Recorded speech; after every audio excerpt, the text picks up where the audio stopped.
Voilà, nous voulons profiter de cette grande grâce qui nous a été donnée ces 2 jours-ci.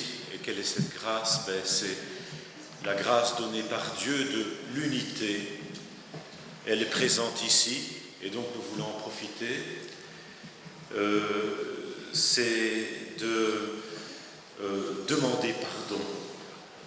Valentine est flamand, et moi, Eric, je suis francophone.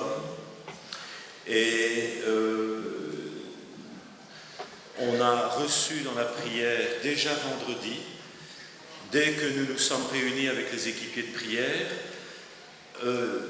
l'Esprit Saint fait dire à certains d'entre nous, vous les francophones, vous devez demander pardon aux flamands pour toute la négation de la culture flamande, de l'âme flamande. Et j'en profite pour couper les ailes à 2 fausses idées de mythes que moi j'ai brandi pendant 40 ans, et au nom de l'acculturation.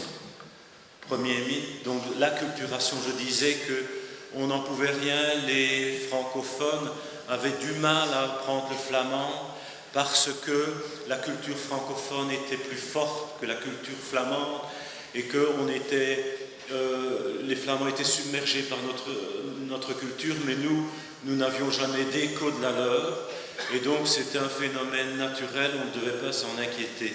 Il y avait là, derrière cette idée-là, vraiment une négation de l'âme flamande, une négation de la culture, de la beauté de la culture flamande. Et la deuxième idée, qui était fausse pour moi, c'est de dire que tous les problèmes seront réglés si les francophones apprennent le flamand. Ce n'est pas une question de langue, et on a fait une démarche vendredi. Il y a certains d'entre nous qui ont beaucoup de mal à parler le flamand, et ils ont demandé la prière pour que l'Esprit Saint leur facilite la tâche. Et je me suis précipité, évidemment, pour recevoir la prière. Mais dès qu'on a prié sur moi, l'Esprit m'a parlé et il m'a dit « Eric, je ne peux pas te promettre que tu parleras le flamand. Mais je vais te donner un cœur. Je vais te donner l'amour. » Et j'entendais Vassula qui parlait de l'union des confessions, de diverses confessions. Et elle a dit, c'est pas une question de théologie, c'est une question d'amour et de cœur. Et donc, pour les Flamands et les Wallons, c'est pas une question de langue, c'est une question d'amour et de cœur. Et donc là, je crois que nous allons devoir demander, c'est une grâce, je crois, à demander à Dieu de nous ouvrir les yeux, et de nous ouvrir les yeux sur le cœur des Flamands. Voilà. Et le Seigneur m'a dit, je vais te donner un dessert pour commencer, et après tu mangeras ton pain noir. Je vais te donner un ami, je vais te donner une belle amitié, et mon amitié, ben la voilà, c'est Valentin. Et je reconnais en Valentin un homme rempli d'Esprit Saint, rempli de Dieu. Et donc c'est vraiment un honneur pour moi, Valentin, de te connaître ainsi que ton épouse. Et vraiment, pour moi, ça a été vraiment une découverte. Et à travers toi, tu me donnes accès à toute l'âme flamande. Merci Seigneur. Je me mets à genoux devant toi.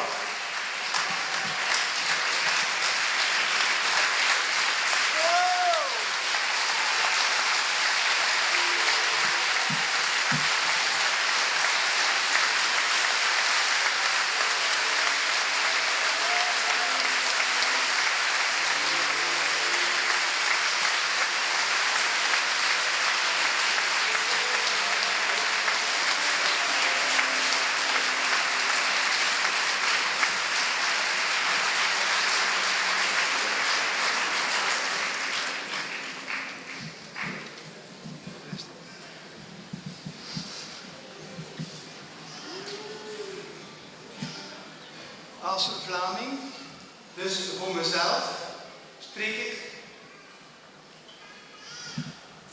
geef ik alles aan Erik en ook aan al die andere Franstaligen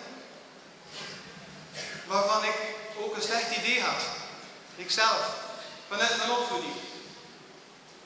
Donc je vais le dire aussi en français. Hein. Parce que je pense qu'il n'y a pas de traduction en français depuis pour le moment. Donc j'accepte le pardon d'Éric. Mais moi aussi, je demande le pardon parce que j'avais de mauvaises images de ma jeunesse, des francophones. Het was zelfs zo dat als ik als adolescent in het middelbaar Frans les had, dat mij dat niet afging. Ik had er moeilijk mee. Want de cultuur in Vlaanderen is ook niet zo positief tegenover alles wat Franstalig is. Quand j'étais dans mon adolescence à l'école, pendant les leçons de français, c'était fort difficile pour moi. Parce que la culture chez nous n'était pas tellement aussi en faveur des gens qui parlent le français. Mais pour cela aussi, je demande pardon à Erik. En ik nodig eigenlijk, en op vrijwillige basis is dat hoor, hoeft zich niemand daartoe verplicht te voelen. Van de Vlamingen. Van ook die keuze te maken zoals ik ze nu maak. Het is een vrije keuze. Van al hetgeen dat we hebben moeten op onze kop gekregen hebben, of wat ook dat het ook is, dat we dat vergeven aan de Franstaligen. Je mocht dat doen, dit is vrij om dat te doen. Donc, je demande à mes frères flamands, s'ils veulent, c'est tout librement, aussi pardonner les francophones ici, dans la salle.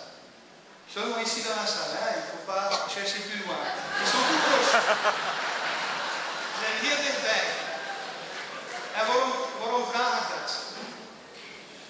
Kijk, als ik hier deze 2 dagen hier aanwezig ben en ik hoor Carlos spreken van, ja, maak nu een keuze met uw hart. Opent het of sluit het? J'ai entendu ces jours-là, comme Carlos qui parle. C'est à toi de prendre la décision. Tu ouvres ton cœur, tes entrailles, c'est à toi le choix. Eh bien oui, moi je le fais. Et je te conseille aussi. Ik maak de keuze voor mijn hart open te stellen voor de Franstalige broer dat ik heb. En waarom? Hij is iemand die uniek is. Hij heeft eigenschappen die ik als Vlaming niet heb. Wel, ik dank Jezus voor deze Franstalige broer hier in België dat ik gekregen heb. En niet alleen hem, maar al die andere Franstalige broers en zussen die ik hier tegengekomen ben. Want in elk van hen zie ik Jezus. Amen.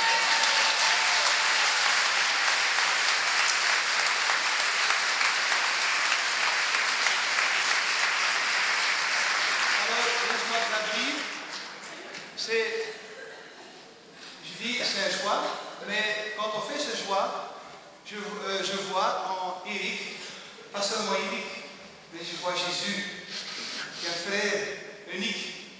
Et donc là, c'est pas seulement en Eric que je vois et reconnais Jésus maintenant, mais je le reconnais dans chacun ici, qui est ici maintenant dans cette salle. Quand je le rencontre, c'est Jésus que je vois.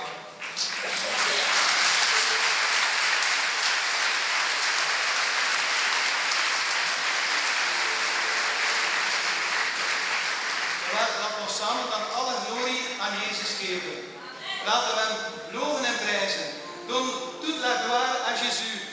Faites louange à lui. Montez.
Dans chacun de nos corps, il y a un cœur. Debout, c'est bien. Dans chacun de nos corps, il y a un cœur, et ce cœur, il est entre nos deux poumons. En Belgique, il y a un cœur qui est Bruxelles, qui se veut le cœur de l'Europe. Et ce cœur, il est entre les deux poumons des Flandres, de la Flandre et de la Wallonie. Ce cœur, nous voyons qu'il peine à battre.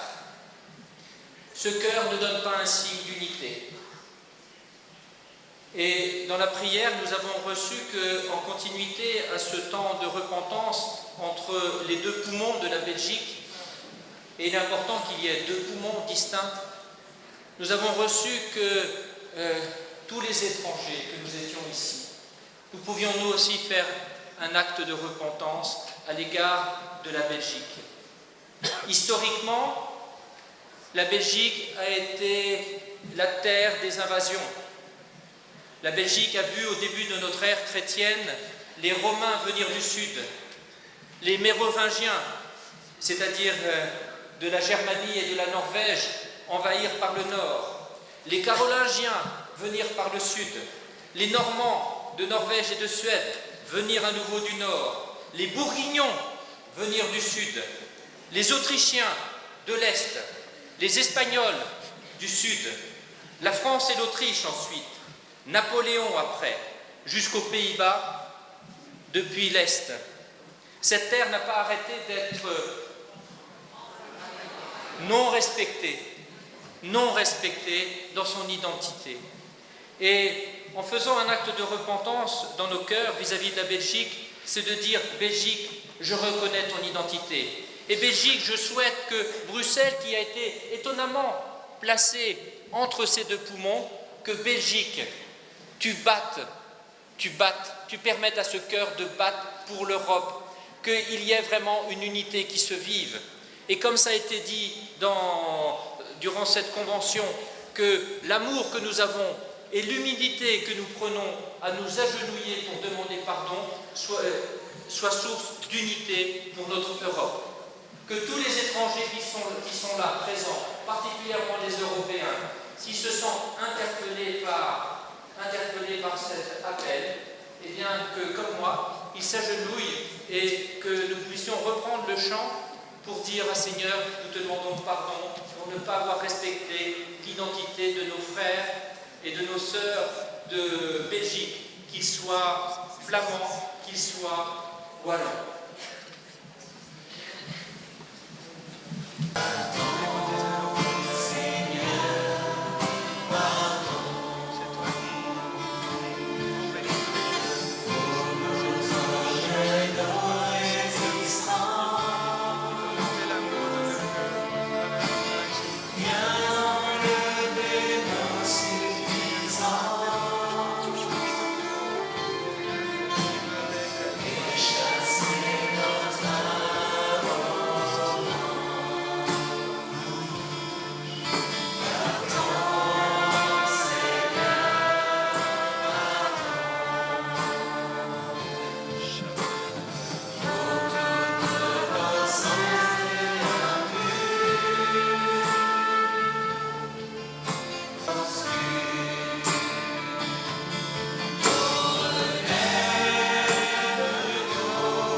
Qui a dans le cœur de venir de demander pardon parce que comme Hollandais, le Hollande essaie aussi de piquer la Belgique.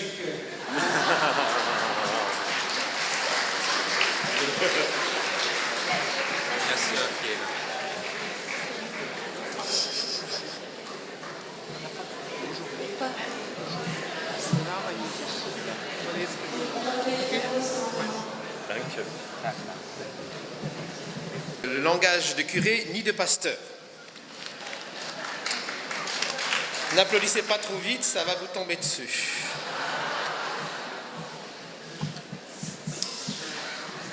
On aborde des sujets aussi importants. J'aimerais juste que, quand je dis ça, on n'y est pas tombé, mais qu'on ne tombe pas ni dans vouloir refaire l'histoire, ni dans le sentimentalisme.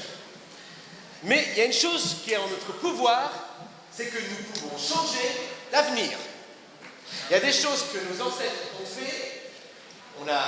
Et je pense notamment à nos frères catholiques, Jean-Paul II a été assez exemplaire sur certaines guérisons historiques.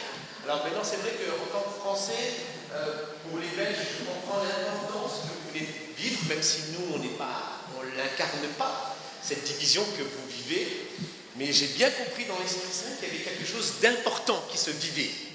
Mais moi, j'aimerais dire d'emblée aux Belges, c'est ici, je ne vais pas parler en tant que ni catholique, ni évangélique, ni rien du tout, mais simplement en tant que Français, si vous saviez l'arrogance qu'a mon peuple vis-à-vis des Belges, le mépris pour les Français vis-à-vis des Belges, et la réduction pour les Français aux frites et aux bières des Belges et des quelques chocolats, ben là, j'aimerais vous demander pardon vu là, plus qu'une bière, des frites et des chocolats, j'ai vu la parole de Dieu qui est mise en pratique. Alléluia! Alors applaudissez la Belgique! Que vivent nos frères belges!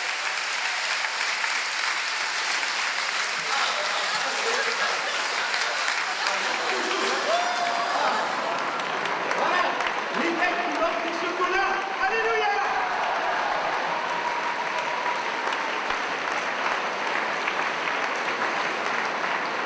Vous m'avez pris en surprise, hein? Mais j'ai pas fini de pêcher, moi aussi je vais vous prendre, hein? Vous savez, c'est des petits gestes.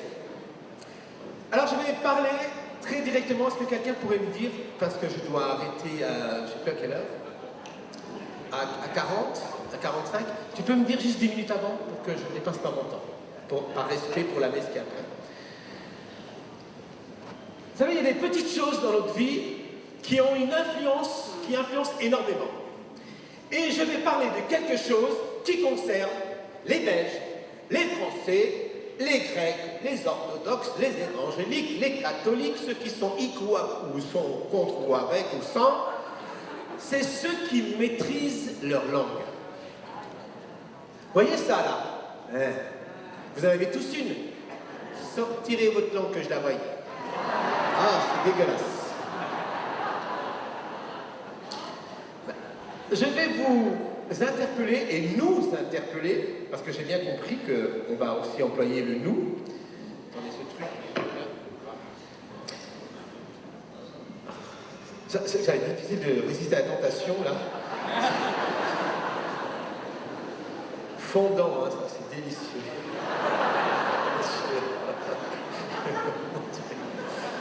Je résisterai. Non, je ne résiste pas. Dans l'Église, et vous avez bien entendu la servante du Seigneur qui nous a parlé, qui n'a pas mâché ses mots, il faut dire la vérité, hein, concernant les clercs, et elle a été plus tendre avec vous les laïcs. Mais j'aimerais vous dire, celui-là, qu'en France notamment avec mon ami, mon seigneur de cour, nous avons fait des signes de réconciliation, nous lavant les pieds, en nous bénissant. Nous avons entamé des signes, et moi je le vois un peu partout en France, alors je ne connais pas dans le monde entier, mais il y a des prêtres, des pasteurs, des évêques qui commencent à bouger réellement. J'aimerais que vous soyez attentifs à ça, à ce qui se passe en France. Par exemple, j'ai été invité en tant que pasteur évangélique à prêcher la cathédrale de Noyon. C'est la ville natale de Calvin. Donc j'étais le premier pasteur protestant à prêcher dans cette cathédrale. J'ai prêché à la basilique de Lisieux, à la basilique des Saints-Denis des Rois de France, à la basilique Jeanne. Essayez de me couper la parole. Je crois qu'il y a un problème de pile. Voilà. Ça, c'est le démon, hein. Bien. S'il n'y a pas de micro, je ferai sans micro.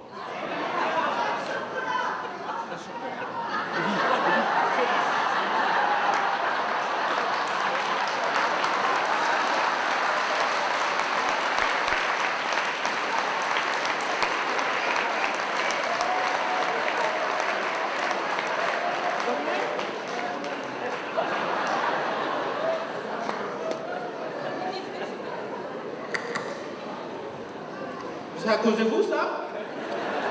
Hein? Ben dis donc, j'en ai profité, je n'ai pas pu résister, je suis désolé. Maintenant, je ne le suis pas. Je disais quoi, là? La cathédrale.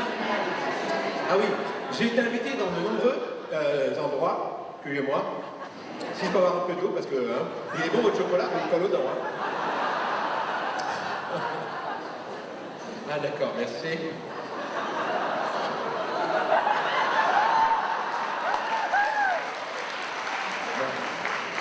Bon, redevenez un peu sérieux parce que l'évêque est au milieu de nous, qui ne croit pas que vous avez rigolé pendant 2 jours. Je vous assure, monseigneur, ça n'a jamais été comme ça. Vous êtes venu, c'est vous qui avez mis une bise, hein.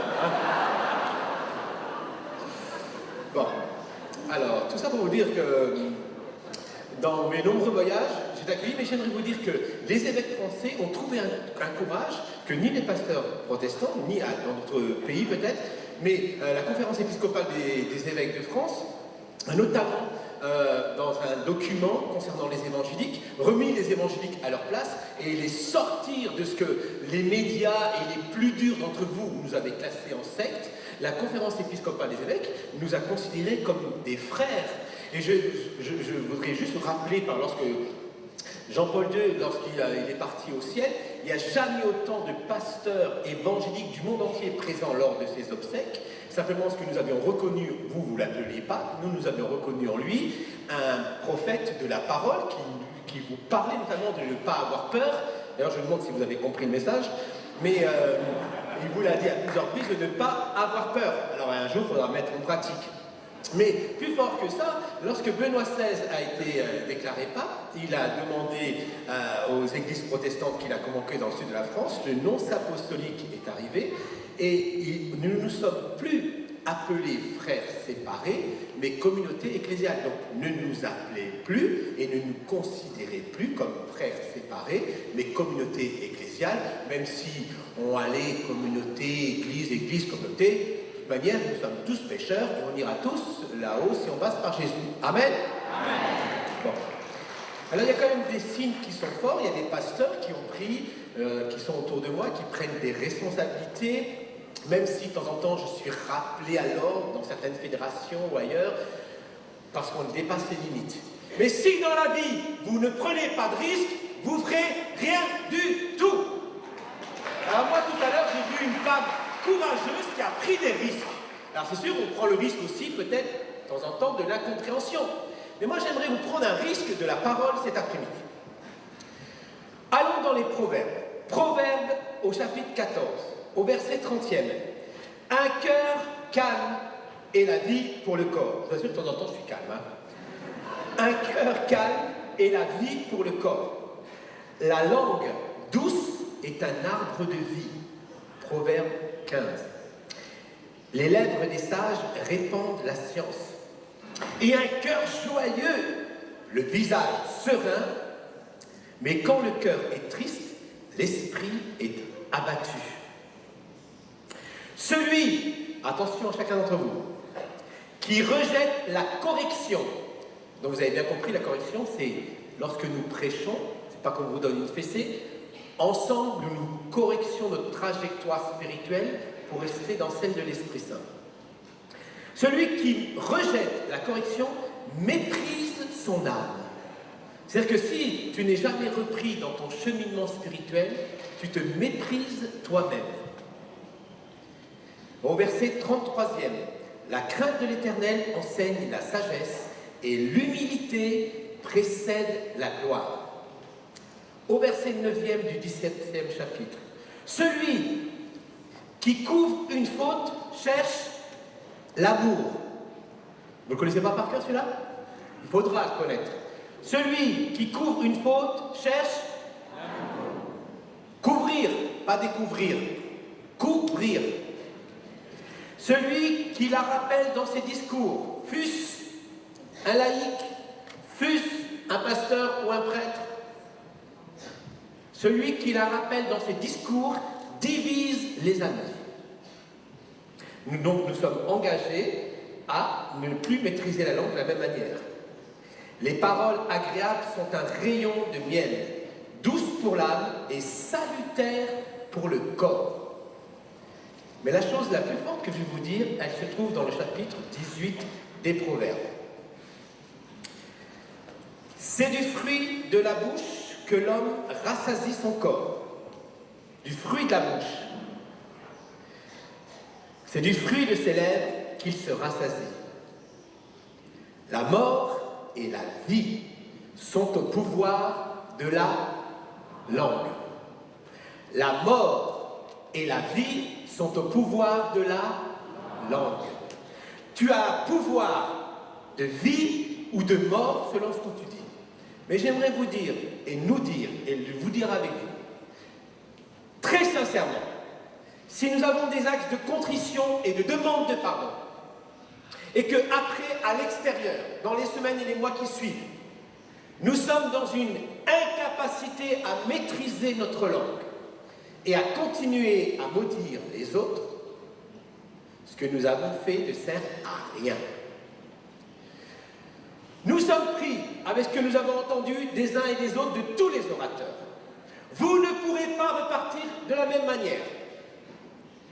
Il va falloir faire attention à ta propre langue, de la manière dont tu parles, des orthodoxes, des catholiques, des évangéliques, et puis surtout des autres qui ne sont pas comme toi, tête de l'art. Oh, ça va, madame, il ne faut pas vous prendre au sérieux. Hein. Prenez Dieu au sérieux, mais vous ne vous prenez pas au sérieux. Hein. Parce que les gens qui se prennent trop au sérieux, hein, ils nous embêtent, pour ne pas dire un autre mot un peu plus fort. Il ne faut pas se prendre au sérieux. Il faut prendre Dieu au sérieux. Il faut prendre sa parole au sérieux. Mais, vous savez, les gens de l'extérieur, moi j'ai une paroisse, alors je vais le dire à l'évêque, j'ai une paroisse de pratiquants dans la fonction publique. À la différence de vous, ils pratiquent le péché à la lumière. Vous, vous le pratiquez en cachette en général. Je sais, pas vous, parce que vous êtes merveilleux. Je n'ai pas vu des gens se confesser et que vous pratiquez encore. Nous, on pratique tous, des fois sans le vouloir. Des fois, on le veut, puis des fois, sans le vouloir. Mais j'aimerais vous dire qu'il y a des gens du dehors, ils regardent l'église, puis les gens qui sont là-bas, ou peut-être juste à côté, catholiques, protestants, orthodoxes, ils n'en ont rien à faire, ils ne savent même pas la différence, ils pensent que c'est tout pareil. Ce qu'ils vont entendre de nous, c'est ce que nous disons sur le parking ou à l'extérieur des uns et des autres. En fin de compte, ta langue va te trahir toi-même. Si tu dis du bien des uns et des autres, ils vont dire, mais qu'est-ce qu'ils font là-bas? Il y avait des pasteurs, il y a même des laïcs, il y a une femme, il y a un évêque, ils sont tous contents, ils se disent du bien, c'est pas normal. Puisque l'Église, ça fait des années, des siècles, qu'ils se tapent dessus.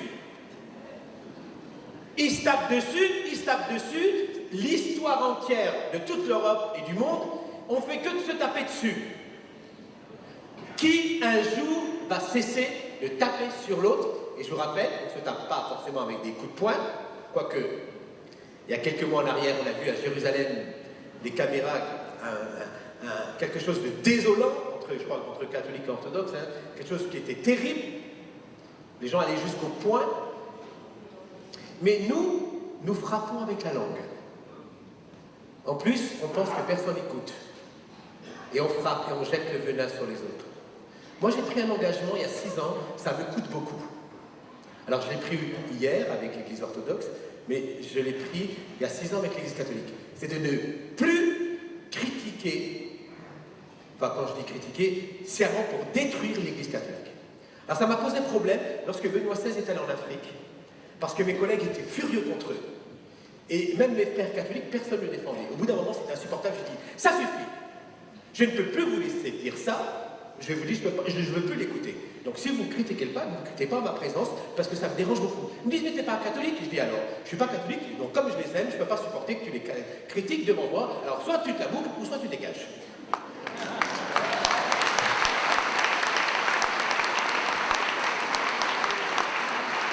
Parce que, frères et sœurs, nous avons une participation passive ou active du péché.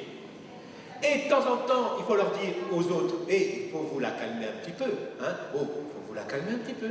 Alors moi, je suis un défenseur du Christ, mais j'ai appris à aimer ce que Jésus aimait, son Église. Des fois, je dis, Seigneur, vous savez, dans l'Évangile, il est marqué que Jésus vous a choisi. Vous savez ça? D'ailleurs, dis à ton voisin, tu es choisi par Jésus.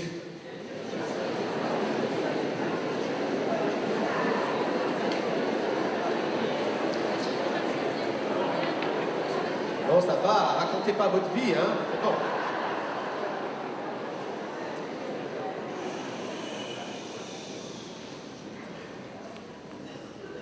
Oui, choisi. Alors des fois, je dis au Seigneur, t'en es sûr, Seigneur, lui, tu l'as bien choisi? Non, parce que ça serait moi qui construirais l'église, il y en a certains, moi je trouve qu'ils ont un taux de pénibilité trop élevé. Alors je dis, mais Seigneur. Alors une fois j'ai demandé, je le fais plus, hein, mais une fois j'ai demandé à ma femme si j'étais pénible. Oh, pourquoi vous rigolez? Elle m'a dit, tu te rends pas compte comme tu es? Je dis, ah bon, je pensais pas que j'étais autant. Il y en a qui sont mariés ici? Vous savez de quoi je parle? On vous l'a dit que vous étiez pénible? Eh bien, soyez-en pas fiers, hein. Alors j'aimerais vous dire, entre les hommes et les femmes, et mari et femme, et frères et sœurs, à chaque fois que je célèbre un mariage, je dis la chose suivante. La chose, c'est pas de dire, par exemple, je t'aime ma chérie toute ta vie, quoique certains, il faut le dire quand même toute la vie. Et puis, juste une petite anecdote, en plus je veux dire une petite histoire, hein. C'est juste un jour je célébrais un mariage, puis il y a un frère qui me dit, est-ce que, pasteur, je pourrais prier avec vous? Simplement, je n'avais pas au préalable écouté la prière. Alors, je dis oui, bah, si vous voulez, vous venez, puis je vous laisserai le micro. Alors je prie, il y avait les mariés, il y avait des centaines de personnes, puis il vient, et puis il fait, Seigneur, je te prie, qui s'aime, jusqu'à que mort s'en suive. Alors je dis, ah non, tu ne peux pas dire ça, jusqu'à que mort les sépare.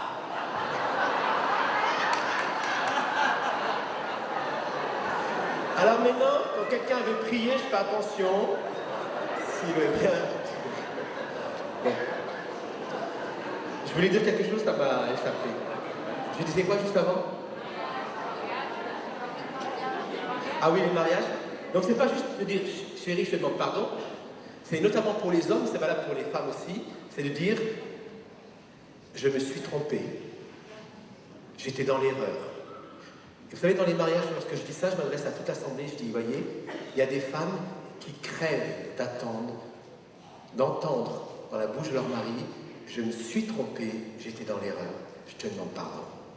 De la même manière que dans les couples, que dans l'église, et vous avez raison là, celui-là, il y a des laïcs, comme il y a des prêtres et des pasteurs et des évêques. À un temps, il faudra dire, oui, je me suis trompé, oui, j'ai divisé, oui, j'ai été dur, oui, j'ai pas entendu l'appel du Seigneur. Mais moi, je le reproche à personne. Moi, j'ai été anticatholique pendant 15 ans. D'ailleurs, dans ce genre de réunion, au bout d'un moment, c'était insupportable avec ma femme. On partait, on ne pouvait pas supporter ce qui se faisait. Moi, quand il y a des gens qui me disent « Oh, il y a un point, je ne suis pas d'accord avec vous. » Je dis bah, « Écoutez, madame, vous avez de la chance, il n'y en a que un. » Quelqu'un qui est venu voir me dit « Oh là là, je suis contre. » C'est pas grave, madame. Si vous êtes contre, vous prenez la porte, vous sortez dehors, vous faites votre caprice dehors, puis dehors, il y a le Saint-Esprit qui travaille encore. Qu'on soit contre, ça ne veut pas dire que Dieu est pour vous. Tout à l'heure, j'ai entendu des choses qui sont difficiles à entendre. Mais il nous faut entendre des choses. Parce que l'amour de Dieu dans l'Église, il est sans condition. On n'a pas à mettre de conditions. Personne ici ne doit mettre des conditions à l'amour de Dieu les uns pour les autres. Amen. Ça nous coûte. Ça va nous coûter. Mais j'aimerais vous dire la chose suivante. Le pauvre parle en suppliant. Le riche, je vous l'ai expliqué hier dans le Magnificat, le riche répond avec dureté.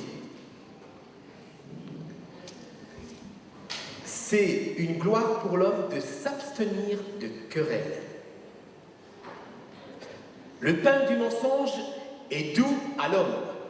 Plus tard, sa bouche est remplie de gravier, de sable. Donc il s'étouffe lui-même. Mais la chose la plus dure que j'ai vue dans la parole de Dieu, pas dure, je ne vais pas dire le mot dur, je le retire, je regrette d'avoir dit ce mot, mais la plus réaliste, au verset 20 du 20e chapitre des Proverbes. Si quelqu'un maudit avec sa langue, dit du mal, écoutez-moi bien, de son père ou de sa mère, sa lampe s'éteindra au milieu des ténèbres. C'est-à-dire que tu ne pourras plus resplendir par l'Esprit Saint lorsque les ténèbres vont t'envahir. Si tu maudis ton père ou ta mère. Mais moi, j'aimerais juste rajouter à cette parole, et on pourrait, à cause des textes qui sont suivants, si tu maudis ton frère, si tu maudis ton église, si tu maudis tes enfants. Maudire, ça veut dire quoi? Dire du mal. Peut-être vous le traduire en langage plus courant. Ne plus espérer en leur conversion. Ne plus espérer en eux prendre la dureté